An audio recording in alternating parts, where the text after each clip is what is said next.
Shalom, selamat hari Minggu Bapak Ibu yang dikasihi oleh Tuhan Yesus. Bersama dengan saya Pendeta Marema di channel YouTube GPB Sion Semarang. Marilah kita merenungkan firman Tuhan pada hari ini.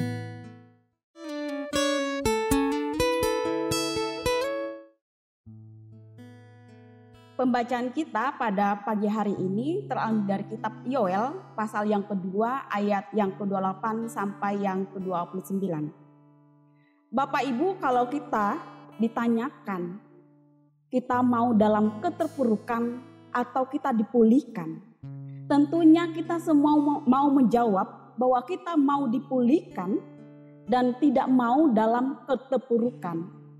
Oleh karena itu, berbagai cara pun kita lakukan agar hidup kita ke depannya lebih baik.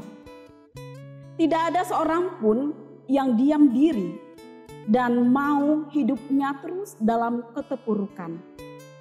Oleh karena itu, semua orang membutuhkan atau mengharapkan campuran tangan Tuhan. Mari kita melihat dalam pembacaan kita pada pagi hari ini dari kitab Yoel.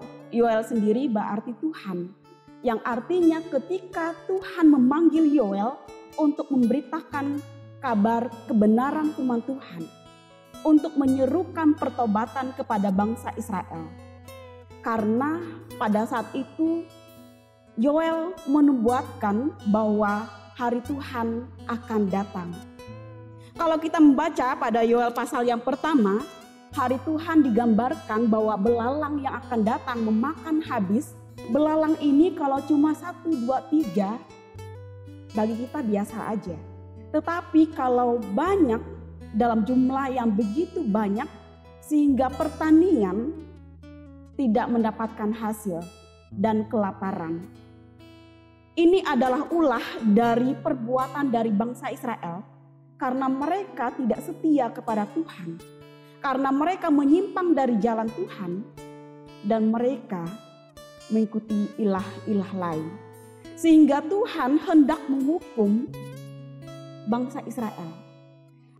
Dalam nubuatan yang disampaikan oleh Yoel tentang hari Tuhan, tentang penghukuman. Tetapi kasih Allah, Allah yang penuh dengan kasih, kalau kita melihat pada pasal yang kedua, pada ayat yang ke-13, dikatakan sebab ia pengasih dan penyayang, panjang sabar dan berlimpah kasih setia. Artinya kasih Tuhan begitu besar kepada bangsa Israel sehingga kesalahan-kesalahan mereka, kalau mereka bertobat mau mengakuinya dan berbalik kepada Tuhan, tentunya Tuhan akan mengampuni mereka. Oleh karena itu seruan itu disampaikan oleh Yoel kepada bangsa Israel. Sehingga dalam pembacaan kita pada saat ini juga berbicara tentang hari Tuhan, tapi hari Tuhan di sini pencurahan Roh Kudus. Yang artinya ketika mereka berbalik kepada Tuhan, ketika mereka mau bertobat dari perbuatan-perbuatan mereka, hukuman Tuhan dibatalkan dan Tuhan mencurahkan Roh-Nya. Dan Tuhan menuntun umat-Nya tidak meninggalkan mereka. Bapak Ibu, kalau kita melihat juga dalam Kisah Para Rasul pasal yang kedua, ayat yang kedua sampai yang ke-18, di sana berbicara tentang pencurahan Roh Kudus. Ketika Tuhan sudah naik ke sorga, artinya para murid-muridnya ini membutuhkan tuntunan.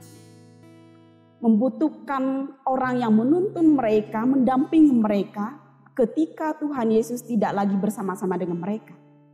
Tetapi Tuhan menjanjikan bahwa Tuhan menyertai mereka.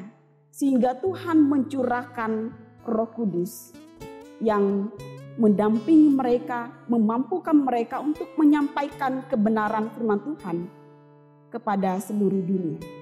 Pada pagi hari ini, minggu ini kita masuk dalam minggu hari Pentakosta, yaitu hari ke-50, hari pencurahan Roh Kudus. Kita sadari dalam kehidupan kita, kadang-kadang kita seperti bangsa Israel yang selalu melakukan kesalahan. selalu menyimpang dari jalan Tuhan.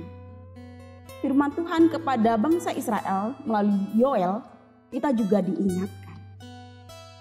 Kita diingatkan untuk bertobat, untuk berbalik, mengakui semua kesalahan-kesalahan kita di hadapan Tuhan. Sehingga ketika kita sudah bertobat, Tuhan mencurahkan Roh-Nya. Tuhan menyertai kita dalam setiap langkah kehidupan kita. Tuhan mencurahkan Roh-Nya bukan hanya kepada orang Kristen, kepada pendeta, kepada pelkat dan sebagainya, tetapi kepada semua orang yang mau menerimanya. Oleh karena itu, marilah kita menerima Tuhan, sungguh-sungguh bertobat, sehingga Tuhan berkenan hadir dalam kehidupan kita dan kita dituntun oleh Tuhan. Dan yang kedua, berbicara tentang roh. Kita mengingat juga ketika Tuhan menciptakan manusia, Tuhan mengembuskan Roh-Nya kepada kita. Yang artinya roh yang ada dalam diri kita, kita jaga dengan baik. Jangan sampai kita merusak tubuh kita dengan hal-hal yang tidak baik. Roh Allah yang ada pada kita, kita pergunakan untuk kebaikan. Dan dalam menghadapi situasi bumi yang kurang bersahabat dengan kita pada saat ini, kita juga membutuhkan pencurahan Roh Kudus, membutuhkan mujizat Tuhan terjadi dalam bumi kita, secara khusus di bangsa Indonesia kita. Agar wabah-wabah, virus-virus, atau bencana alam lainnya, Tuhan menunjukkan mujizat-Nya, Tuhan mencurahkan Roh-Nya, sehingga bumi ini penuh dengan kedamaian dan kita boleh beraktivitas kembali. Marilah Bapak Ibu, kita merenungkan firman Tuhan ini, kita mengingat kembali dan kita bertobat sehingga Tuhan berkenan kepada kita. Amin. Firman Tuhan.